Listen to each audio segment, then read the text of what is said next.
ভেটকি মাছের কাঁটা চচ্চড়ি কার কার পছন্দ কমেন্টে জানিও।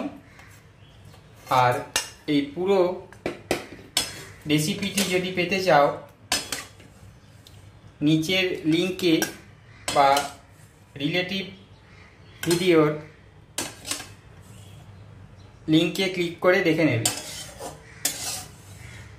দেখতে পাচ্ছ ভেটকি মাছের কাঁচা চচ্চড়ি দেখেই খুব সুস্বাদু লাগছে, খেতে দারুণ হবে। নিচে রিলেটেড ভিডিওর লিঙ্কে ক্লিক করে পুরো ভিডিওটা তোমরা দেখে নিও। অত্যন্ত সুস্বাদু এই রেসিপি সকল বাঙালির প্রিয়। আর এই ভিডিওটি ভালো লাগলে লাইক, শেয়ার আর চ্যানেলটিকে সাবস্ক্রাইব করে বেল নোটিফিকেশান প্রেস করে দিও।